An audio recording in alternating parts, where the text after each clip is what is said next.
What's up, Diablo 4 players? Let's go over the brand new secrets that weren't actually completely revealed that you may have missed out on in the Gamescom reveal of the brand new Season 6, aka Vessel of Hatred. So, I'm going to cover all the things that you really want to know, but I'm going to mainly focus in on secrets and things that Blizzard didn't just straight up show us. We're going to be talking about a lot of different things. We're going to be talking about the brand new difficulty. We're talking about the brand new gems. We're talking about the World Tier 5, which I think is going to be called actually Torment 2, or I'm not sure how they're going to rework the entire game because there's some crazy reworks in the game here from what was shown off. So first off, going over that these players are in here are only level 53, and you see there's Torment 1 already, and if we're going to level 100, potentially, because they may actually completely rework the end game content in terms of progression. I'll show you guys the info that we have, which is pretty insane because some of the numbers are getting completely reworked. We're getting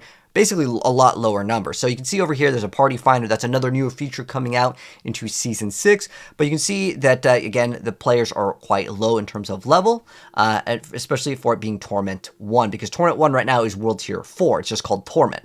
And then on top of that, I want to go over this briefly, which is kind of like the new skill system as well as kind of new skills. And I say kind of new skills because how it works with the brand new mercenaries that we're getting. And if you guys need to see gameplay or the brand new raid content, I'll link that down below. But I, again, just want to mainly focus in on the newer stuff over here.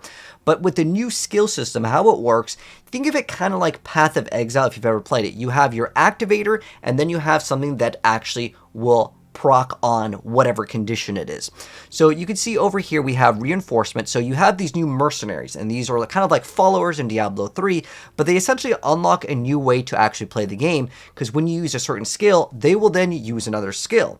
So even if the skill, let's say, does like 0 damage from you, perhaps the mercenary skill will actually do damage or some new effect, whatever the case may be. It's essentially a newer way to play the game. And it looks like they are linked in terms of a slot, and there's some sort of condition perhaps. Like this one is on a cooldown, this one has a heart, so I'm assuming maybe when you pop a potion, and then there's like ones with 3 skulls, so maybe every 3 kills you get it, because there was a new kill streak or something like that was activated on the amount of kills, kind of like, I feel like Rampage, if you've ever played Path of Exile, or even the season in Diablo 3 where we had like kill streak rewards.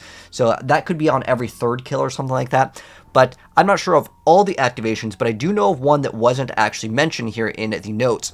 So you can see over here that when we use the dash skill on Rogue, we also get like this double axe, almost looks like a spin attack, I guess is some sort of whirlwind. So now we get whirlwind when we use dash.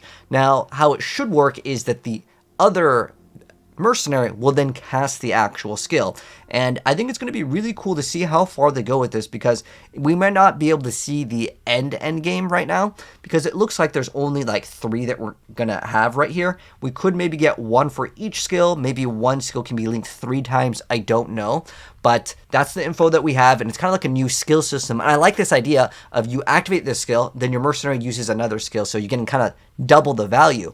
Now also one thing is this has a 15-second cooldown, but it has a different colored text. So my assumption is that you will be able to get cooldown reduction, or as you level up the mercenary, this cooldown could maybe go away. One thing that was noted is they said you could use it on basic attacks, which at that point, maybe you can make a build that's all based around a basic attack, and then your mercenary uses their other special attack on every single basic, and then you can make a build maybe using like the Pain Gorger gauntlets, and then you have the skill activator activating, and then your basic skill, you can just spam that without having to do anything else. We'll wait and see how that interaction works, but that's going to be pretty cool.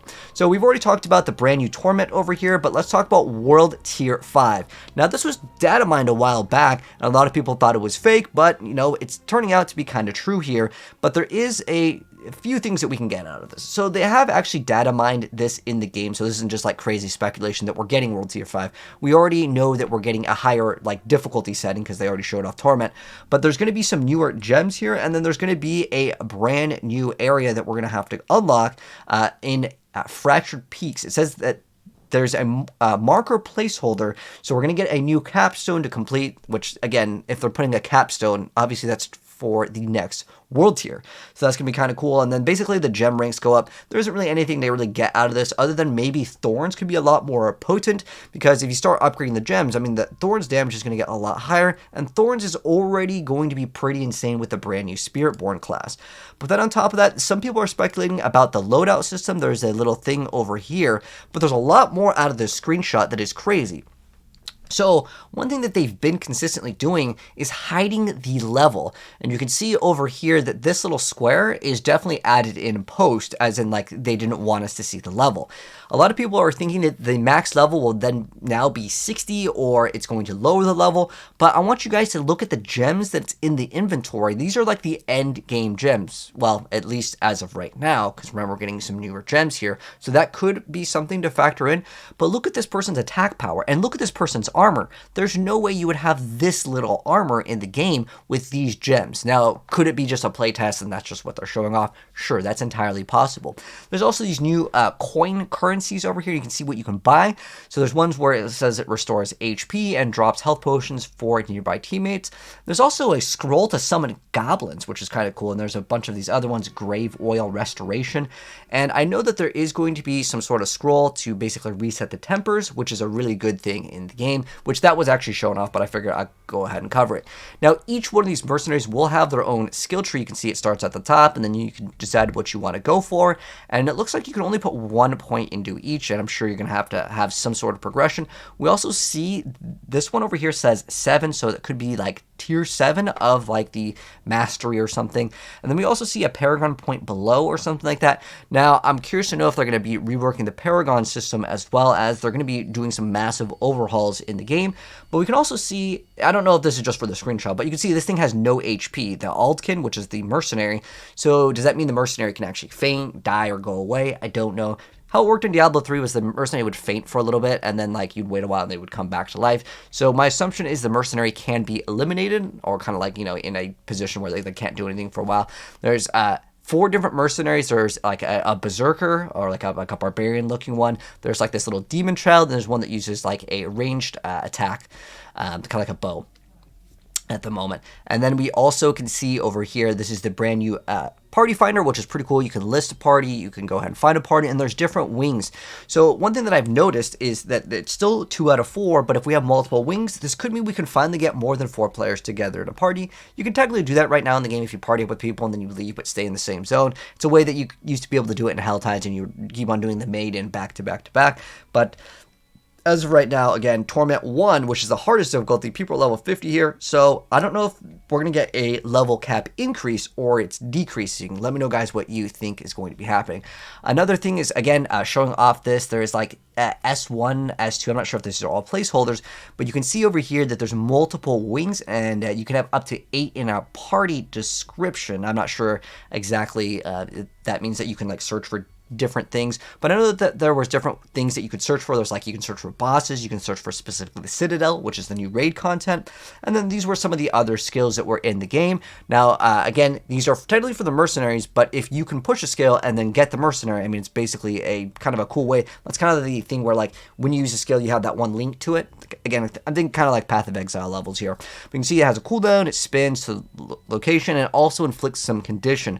So it's going to be kind of like the Seneschal that we had in Season 3, I believe, where it was a little pet, and this could be pretty good for certain builds, just doing some sort of like bleed or vulnerability, because then you don't have to add it into your build if, of course, when you just activate a skill, it automatically does it. So that'll be kind of cool, especially if you can just make your core skill just have, you know, the NPC throw out vulnerability, and at that point, your character will definitely be a lot stronger. They showed off a bunch of different screenshots over here, but another thing over here, you can see this is another ability. This is Flame Surge, so this one has a cooldown. It shoots out like a flame, and then you can see where it says basic attack, fire bolt. So I think how it works is the mercenary has a basic attack that can be converted, and then this one will deal some sort of burn damage, which could actually be pretty helpful for the sorceress, because the sorceress, if you've played it, you know that you basically have to take the fire bolt enchant because you need to damage, let's say, the burning targets for these bonuses, and now you no longer need to do it potentially if maybe you just put Frozen Orb and then it does Flame Surge on every single basic attack and then everything is burning,